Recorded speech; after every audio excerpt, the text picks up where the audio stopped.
की ऐतिहासिक सरजमीन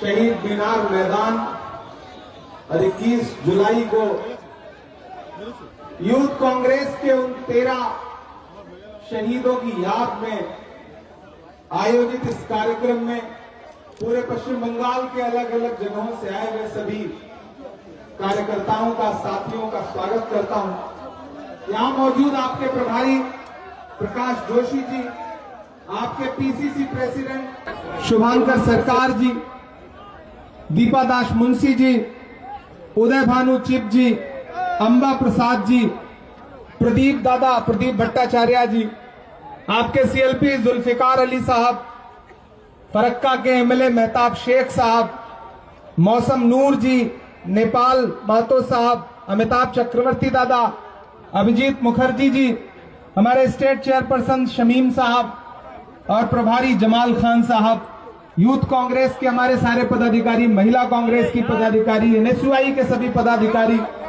अल्पसंख्यक विभाग के सभी पदाधिकारी और इस बरसात में भी, पानी में भी बैठे हुए वो तमाम कांग्रेस के कार्यकर्ता जिनकी वजह से 51 सालों के बाद भी यहां कांग्रेस जिंदा है।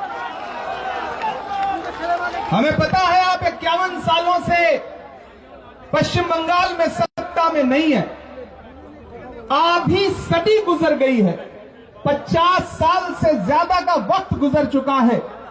लेकिन मैं सैल्यूट करूंगा कांग्रेस पार्टी के उन कार्यकर्ताओं को जिनकी एक पीढ़ी खत्म हो गई लेकिन उन्होंने अपने हाथों में कांग्रेस का झंडा नहीं छोड़ा, कांग्रेस का झंडा पकड़ के रखा।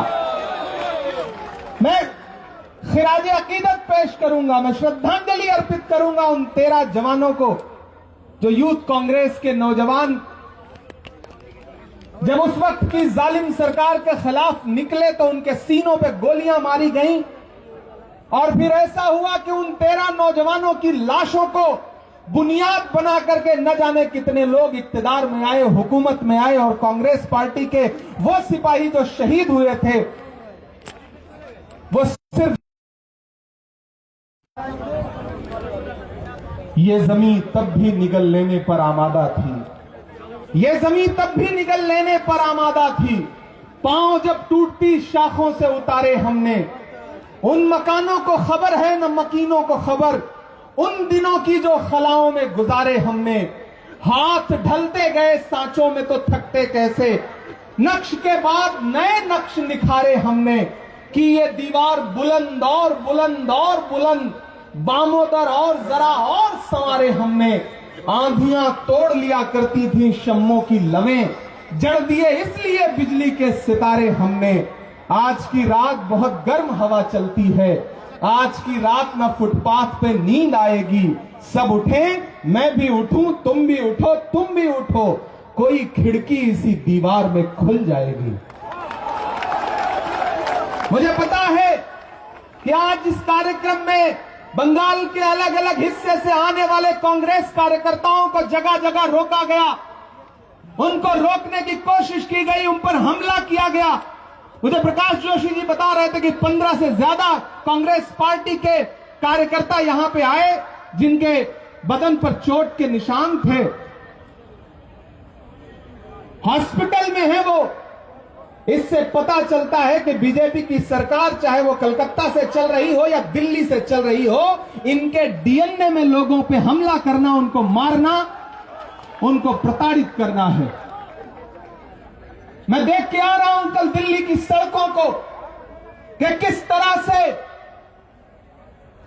11वीं में 12वीं में ग्रेजुएशन के फर्स्ट ईयर में पढ़ने वाले वो बच्चे जो अपने कंधों पर अपना बैग टांग करके आए थे, किताबें लेकर के आए थे ये कहने के लिए कि धर्मेंद्र प्रधान का इस्तीफा होना चाहिए क्योंकि 21 बच्चे खुदकुशी कर लिया उन्होंने नीट का पेपर लीक होने के बाद। और वो बच्चे जब ये कहने के लिए प्रधानमंत्री की चौखट पर आए तो उनके बदन पे जिस तरह लाठियां बरसाई गई हैं, मैं समझ सकता हूं कि इस सरकार के डीएनए में ही लोगों के बदन पर लाठियां बरसाना है।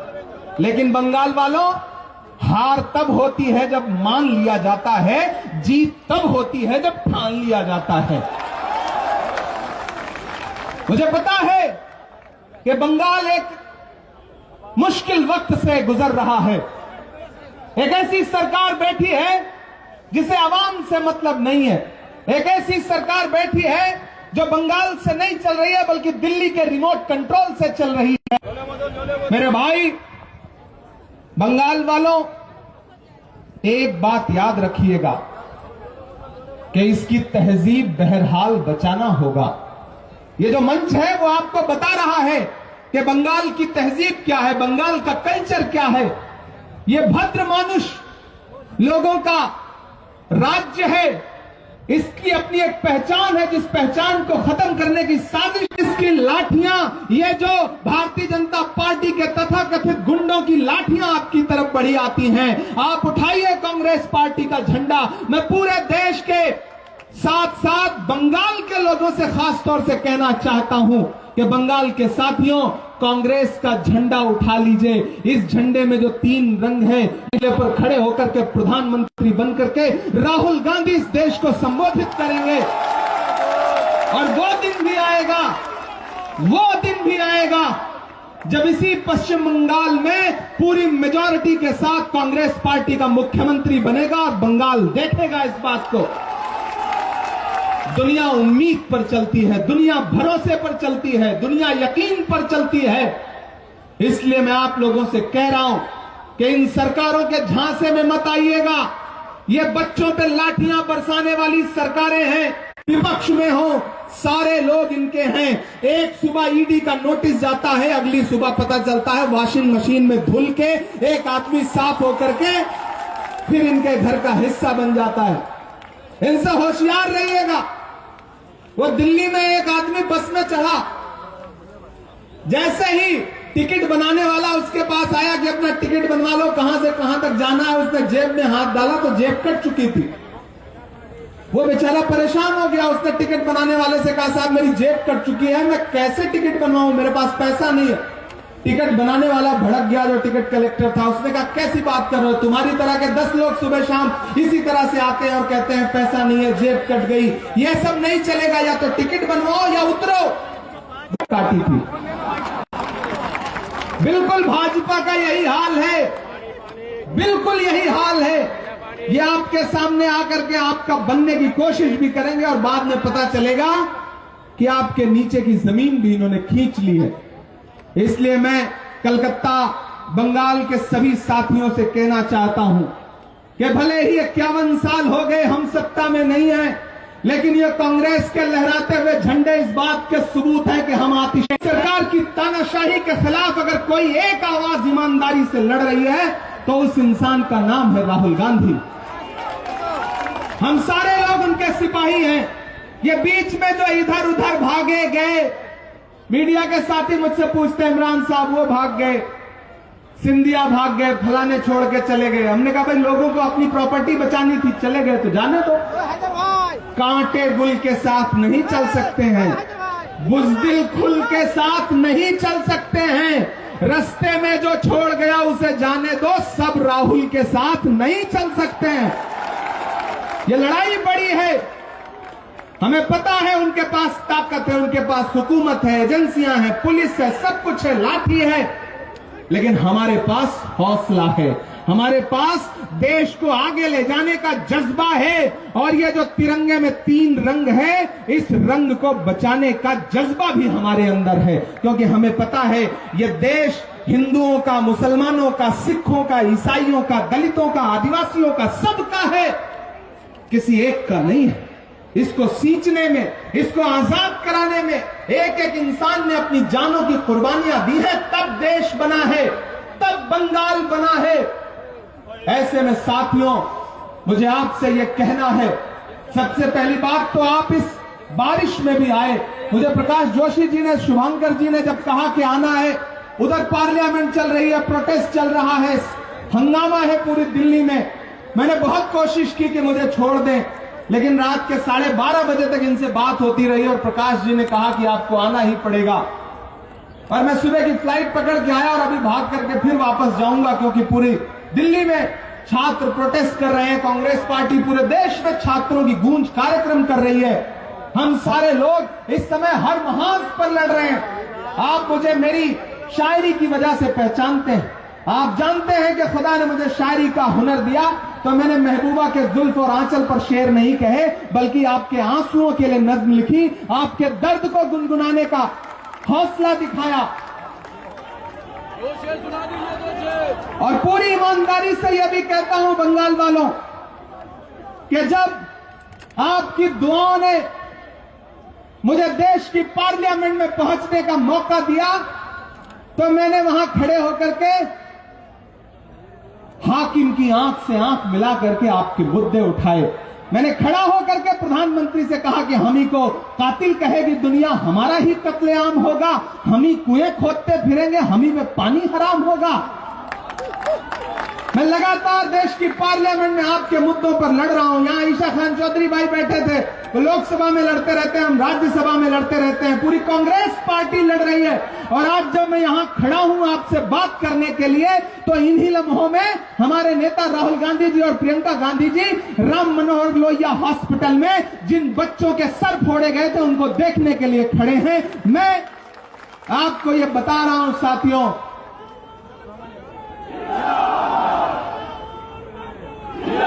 नारा दिल्ली तक जाना चाहिए, इतने नारे से काम नहीं चलेगा। राहुल गांधी, राहुल गांधी, कांग्रेस पार्टी, कांग्रेस पार्टी, ये जज्बा जरूरी है। याद रखना बंगाल वालों, दुनिया में क्रांति हमेशा एक कोई गांधी खड़ा होता है दुनिया के किसी हिस्से में, और जमाना उसके पीछे चल पड़ता है। ये मत सोचना कि तुम 51 साल से सत्ता में नहीं थे, ये मत सोचना कि तुम्हारी तादाद कम है, ये मत सोचना कि पुलिस की लाठियां किसी और के हाथ में है, किसी और के इशारे में है। बस ये याद रखना कि जिस दिन तुम कांग्रेस का झंडा लेकर के अपनी गली में, अपने मोहल्ले में, अपने चौराहे पर जुल्म के खिलाफ खड़े हो जाओगे, उस दिन दिल्ली से लेकर के कलकत्ता तक सरकारों को घुटने टेकने पड़ेंगे। ये बात याद रखना।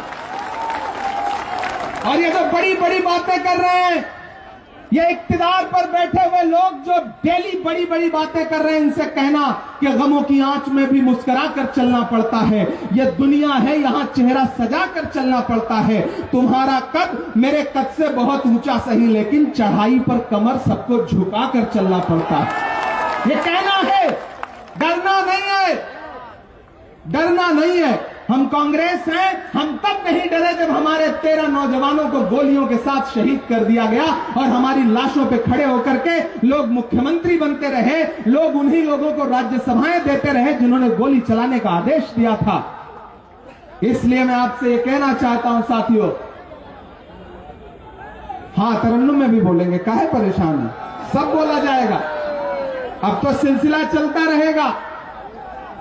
ये तो हम आते रहेंगे, जाते रहेंगे, आपसे मिलते रहेंगे। आज कलकत्ता आए हैं, प्रकाश जोशी जी कह रहे थे, शुभांकर दादा कह रहे थे कि आज तो हम कलकत्ता आए हैं। इसके बाद पूरे बंगाल के अलग अलग राज्यों में जब भी कांग्रेस पार्टी आवाज देगी, एक भाई की तरह, एक बेटे की तरह, कांग्रेस पार्टी के कार्यकर्ता की हैसियत से आपके बीच में आपके जुल्म सितम पर खड़ा होने का काम करूंगा, यह आपको भरोसा दिलाता हूं। और पार्टी ने बहुत सोच समझ के प्रकाश जोशी जी को आपके बीच में प्रभारी बना के भेजा। मुझे लगता है एक बार जोरदार तालियों के साथ उनका वेलकम करिए। राहुल जी ने बहुत भरोसे के साथ उनको आपके बीच में प्रभारी बना करके भेजा है। और ये याद रखिएगा, बैसाखियों पे चलने के दिन चले गए। प्रकाश भाई, अब किसी बैसाखी पे नहीं चलना है, न हम सफर न किसी हम नशी से निकलेगा, हमारे पांव का कांटा हम ही से निकलेगा।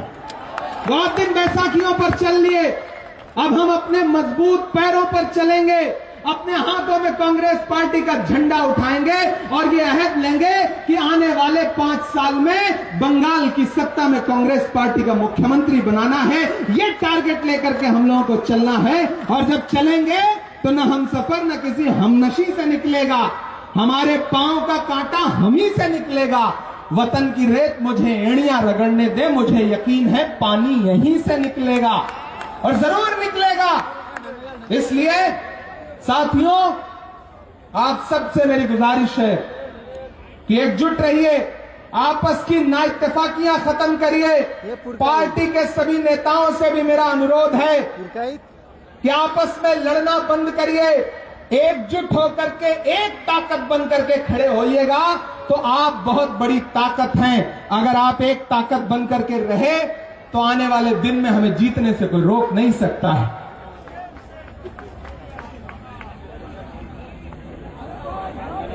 देखिए, मैं यहां भाषण दे रहा हूं, पीछे चचा खड़ा होकर अंजना को याद कर रहे हैं। बंगाल की मिट्टी की तासीर भी थोड़ी अलग है, इसमें कोई दो राय नहीं। मैं सलाम करूंगा चचा को कि यहां खड़े होकर के भी याद कहीं और कर रहे हैं कि मत समझना डराने से डर जाएंगे। आप मुझे लग रहा है थक गए, बरसात का असर है आपके ऊपर। तो जहां लोग खड़े हैं आप भी खड़े ही हो सकते हो, कुर्सी पे बिल्कुल आराम से आप बैठे हो। आपका भी जज्बा मुझे दिखाई पड़ना चाहिए। मुझे पता है कि वहां से आने में मुझे कम से कम 20 से 25 मिनट लगे। बाहर इतनी ज्यादा भीड़ है, सारे लोग बाहर घूम रहे हैं बड़ी तादाद में। इस पंडाल के बाहर भी हजारों लोग खड़े हैं, मुझे पता है। बस ये जो चारों तरफ बिखरी हुई कांग्रेस है, इसी को समेट लेंगे ना, इसी को एकजुट कर लेंगे ना, तो कांग्रेस पूरे बंगाल में दिखनी शुरू हो जाएगी। आज उसकी शुरुआत हुई है कि मत समझना डराने से डर जाएंगे। इख्तियार पे बैठे हुए लोग जो अंट बंट शंट बोल रहे हैं ना, उनके नाम मिसरे पढ़ता हूं, आपकी जबान बन के बोलने की कोशिश कर रहा हूं।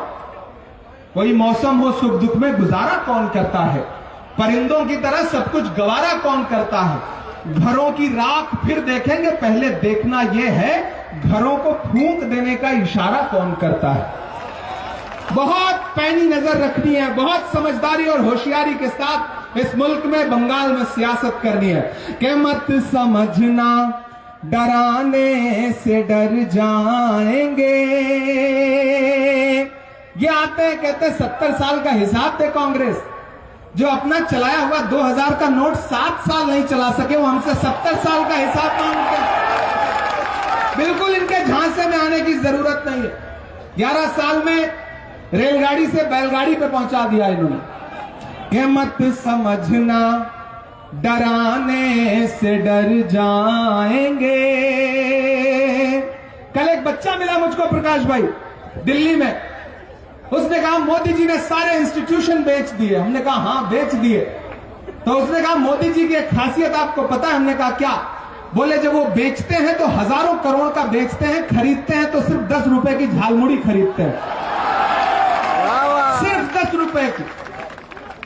ये फर्क है इस सरकार और इस सरकार के नेताओं में कि मत समझना डराने से डर जाएंगे, अब के सारी हदों से गुजर जाएंगे, मौत के नाम का खौफ देता है क्यों। मैं गुरु रविंद्रनाथ टैगोर की धरती पे खड़ा हूं कि मौत के नाम का खौफ देता है क्यों, मौत जिस रोज आएगी मर जाएंगे, मत समझना डराने से डर जाएंगे, अब के सारी हदों से गुजर जाएंगे, कि हमने जमजम दिया आबे गंगा दिया। यही है मेरा भारत, यही है बंगाल, जहां तमाम धर्म, तमाम संस्कृतियां, तमाम लोग एकजुट होकर के मिलजुल के रहते हैं कि हमने जमजम दिया आबे गंगा दिया, तुमने भारत को दंगा ही दंगा दिया। और अगली जो 2 लाइन है वो कांग्रेस पार्टी का पूरा किरदार बोलेगा उन 2 लाइनों में, और आपकी तालियों का शोर पूरे बंगाल में जाना चाहिए कि हमने जमजम दिया आपे गंगा दिया, तुमने भारत को दंगा ही दंगा दिया, तुमने एक रंग के ख्वाब देखे मगर हमने हिंदुस्तान को तिरंगा दिया। ये तिरंगा बदन पर लपेटे हुए एक दिन इस जमीन में उतर जाएंगे।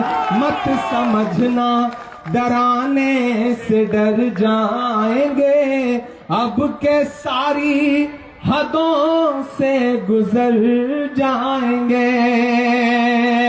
Rahul Gandhi, Rahul Gandhi, Congress party, Congress party. यही जोश, यही जज्बा बरकरार रखना है। प्रकाश भाई, आप एक मिनट इधर आए। शुभांकर दादा इधर आए।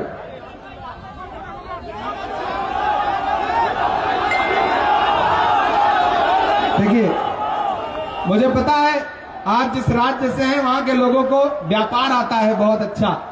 एक ही दिन में सारा नहीं सुना दिया जाएगा। मैंने वहां भी वादा किया था कि ये चुनाव जीत जाएंगे तो मैं आऊंगा।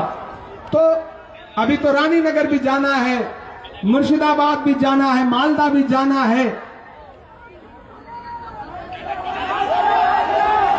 चौकीदार क्या है ये तो पूरे देश को पता चल गया। ये तो जब से राहुल जी ने कहा है तब से पूरे देश को पता चल। हाँ, चाय वाले से बड़ा प्यार है इनको। कलकत्ता की चाय बहुत अच्छी होती है ना। कहां सोया है चौकीदार, कहां सोया है चौकीदार। गैस सिलेंडर की कीमत भी 1000 के पार। कहां सोया है चौकीदार, कहां सोया है चौकीदार। के चाय, देखिए कविता की खूबसूरती यही होती है, शायरी की खूबसूरती यही होती है कि आप नाम मत लीजिए, जनता समझ जाती है। मैं नाम बिल्कुल नहीं लूंगा, आप समझ जाएंगे कि मैं किसकी बात कर रहा हूं। कि चाय बेचने वाला पूरा भारत बेच रहा है। बेच रहा है कि नहीं बेच रहा है? बेच रहा है कि नहीं बेच रहा है? कि चाय बेचने वाला पूरा भारत बेच रहा है। इसी काम में हासिल उसे महारत बेच रहा है। कि रेल बिक गई, तेल बिक गया, बिका हवाई अड्डा। अगली लाइन पे तैयार रहना। कि रेल बिक गई, तेल बिक गया, बिका हवाई अड्डा। सब कुछ बिकता देख के खुश हैं अपने जेपी नड्डा। कि जनता महंगाई की मारी करती हाहाकार। कहां सोया है चौकीदार, कहां सोया है चौकीदार। बंगाल वालों, मुझे वापस जाना है और देश की पार्लियामेंट में पहुंच करके कल तमाम मुद्दे हैं जिनको उठाना है। दिल्ली की सड़कें हमारा इंतजार कर रही हैं। लेकिन आपसे यह भी कहना चाहता हूं साथियों कि यूनिटी से बड़ी कोई ताकत नहीं होती। एकजुट होइए। और भले ही 51 साल हम सत्ता में ना रहे हों, लेकिन मुझे यह भी पता है कि कांग्रेस पार्टी का कार्यकर्ता, कांग्रेस पार्टी का वर्कर बंगाल के छोटे छोटे गांव में आज भी मौजूद है। मुझे यह भी पता है कि इन 51 सालों में आपको कुछ हासिल नहीं हुआ। मुझे यह भी पता है कि आप सत्ता में नहीं थे तो आपने कोई काम नहीं किया, पैसे नहीं कमा सके। हमें यह पता है कि आपने कांग्रेस के झंडे को अपने हाथों में पकड़ के ढोने का काम किया है। आपकी पूरी उम्र निकल गई, आप विधायक नहीं बन सके, आप काउंसलर नहीं बन सके, आप सांसद नहीं बन सके, और न जाने कैसे कैसे लोग मलाई काटते रहे जो उस बात के हकदार भी नहीं थे। लेकिन मेरे भाई, हर चीज की एक इंतहा होती है, हर चीज की एक एक्सपायरी डेट होती है। अब आपके सत्ता से बाहर रहने की एक्सपायरी डेट खत्म हो चुकी है। अब एकजुट होइए। अब ये आने वाले जो 4.5 साल है ना, ये उम्मीद के 4.5 साल है, ये हौसले के 4.5 साल हैं, ये जज्बे के 4.5 साल हैं। अगर आज से आपने शुरुआत कर दी, आज से आपने अहद कर लिया कि आने वाला दिन बंगाल में कांग्रेस पार्टी का दिन है, तो ये जो नफरत की बातें करने वाले लोग हैं, ये अपने आप धीरे धीरे किनारे लग जाएंगे, क्योंकि हम जिसके सिपाही हैं उसका नाम राहुल गांधी और मोहब्बत का मसीहा है। आखिरी बात आपसे कह रहा हूं साथियों, याद करो वो दिन बंगाल वालों जब 7 सितंबर 2022 को कन्याकुमारी में समंदर के साहिल पर खड़े होकर के एक इंसान ने कहा था कि मैं कन्याकुमारी से कश्मीर तक पैदल 4000 किलोमीटर चलूंगा और एक नारा लगाऊंगा, नफरत छोड़ो भारत जोड़ो। मैं चला हूं उस इंसान के कंधे से कंधा मिला करके। प्रकाश जोशी चले हैं उस इंसान के कंधे से कंधा मिलाकर, शुभांकर दा चले हैं, अंबाजी चली है, दीपा दास जी चली है। मैं जब उनके साथ चलता था तो मीडिया के साथ ही मुझसे कहते थे कि इमरान साहब आप तो सांसद बाद में हैं, शायर पहले हैं, राहुल गांधी के साथ पैदल चल रहे हैं, क्या कहेंगे?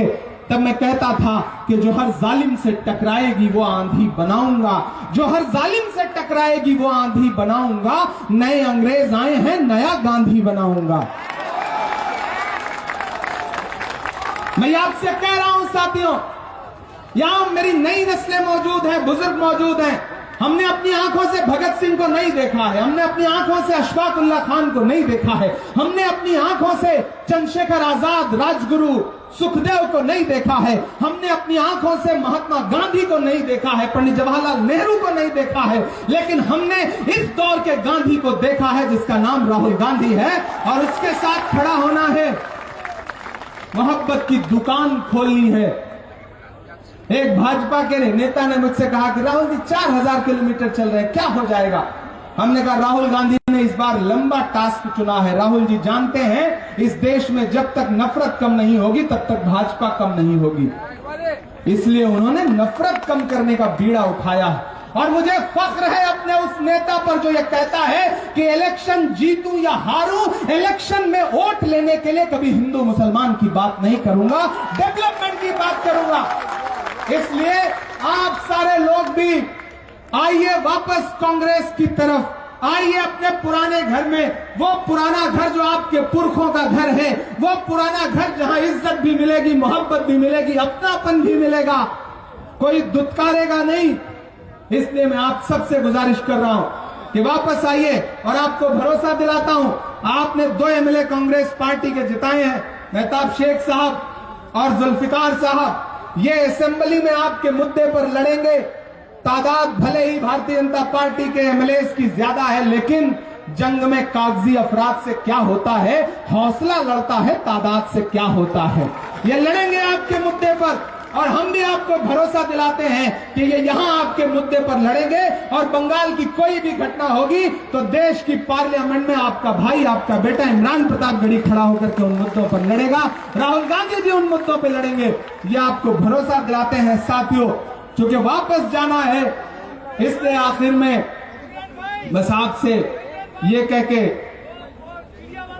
हाँ एक बहुत अच्छी बात उन्होंने याद दिलाई, वो बात मैं जरूर आपके सामने कह देना चाहता हूं साथियों। अभी आपके दिमाग में ये बात आती है कि सिर्फ 2 विधायक हैं, हम तो मुट्ठी भर लोग हैं। आपके दिमाग में ये बात आती है कि यार एक आदमी 4 आदमी के जोड़ने से क्या हो जाएगा। एक आखिरी बात सुनना और इस बात को अपने घर लेकर के जाना। एक जंगल में आग लगी थी, जंगल के सारे जानवर जंगल छोड़ करके भाग रहे थे, जैसे आज नफरत की आग लगी है चारों तरफ, और कितने जानवर छोड़ के भाग रहे हैं, देख रहे हो ना, कितने भाग रहे हैं। शाम में कुछ और बयान, सुबह देखो तो कुछ और। बिल्कुल नफरत की आग जंगल में। एक नन्ही सी गौरैया होती है ना, छोटा सा परिंदा, बहुत छोटा सा, वो भी जंगल में लगी हुई आग को देख रही थी। उस आग में उसका आशियाना भी, उसका घोंसला भी जल रहा था। पता नहीं उसके दिमाग में क्या आया, वो उड़ के पड़ोस में जंगल था, वहां एक तालाब था, उस तालाब पर गई और अपनी छोटी सी चोंच में 2 बूंद पानी आ सकते थे, उसने वो 2 बूंद पानी भरा और उड़ करके दहकती हुई आग के ऊपर आई और 2 बूंद पानी छोड़ दिया। फिर गई, फिर चोंच में 2 बूंद पानी ले आई, फिर छोड़ दिया, फिर गई, फिर पानी लाई। जब ये करते करते वो थक गई तो पड़ोस में जो जंगल था उसमें एक पेड़ की डाल पर बैठ के सुस्ताने लगी। तो वहां बैठे हुए अजगर ने गौरैया से कहा, क्यों री गौरैया, तुझे क्या लगता है तेरे 2 बूंद पानी से जंगल की इतनी बड़ी आग बुझ जाएगी? तो गौरैया के जवाब को अपना जवाब बनाना गौरैया ने कहा, मुझे ये पता है कि मेरे 2 बूंद पानी से शायद जंगल की इतनी बड़ी आग का कुछ ना बिगड़े, लेकिन मुझे यह भी पता है कि आने वाले दिनों में जब जंगल का इतिहास लिखा जाएगा तो मेरा नाम आग लगाने वालों में नहीं बल्कि आग बुझाने वालों में लिखा जाएगा। इसलिए ये नफरतों की आग बुझाने का दिन है। हम सियासत में क्यों होते हैं? मुझे तो खुदा ने सब कुछ दिया था, शोहरत भी, मोहब्बत भी, इज्जत भी, दौलत भी, लेकिन अपनी रातों के दिन का सुकून छोड़ करके गलियों गलियों खाक छानता क्यों घूम रहा हूं? क्यों पसीने पसीने होकर के आपके दरमियान खड़ा हूं? इसलिए क्योंकि मुझे पता है इस देश का संविधान भी खतरे में है और लोकतंत्र भी खतरे में है, कुचलने की कोशिश की जा रही है। इसलिए सबको जंगल की आग बुझाने के लिए, नफरत की आग बुझाने के लिए कोशिश करना है। आखिर में बस इतना कह रहा हूं कि कहां आंसुओं की ये सौगात होगी, नए लोग होंगे, नई बात होगी। मैं हर हाल में मुस्कुराता रहूंगा, तुम्हारी मोहब्बत अगर साथ होगी, चिरागों को आंखें में महफूज रखना, बड़ी दूर तक रात ही रात होगी। मुसाफिर हैं हम भी, मुसाफिर हो तुम भी, किसी मोड़ पर फिर मुलाकात होगी। वादा है जब भी वेस्ट बंगाल कांग्रेस कमेटी, हमारा अल्पसंख्यक विभाग प्रकाश जोशी जी, हमारे चेयरमैन शमीम जी, आपके पीसीसी प्रेसिडेंट शुभंकर सरकार जी, दीपा दास जी, जब भी आवाज देंगे एक आवाज पर आपके बीच में आने की कोशिश करूंगा, आऊंगा, ये आपसे वादा है। बहुत बहुत शुक्रिया, बहुत बहुत।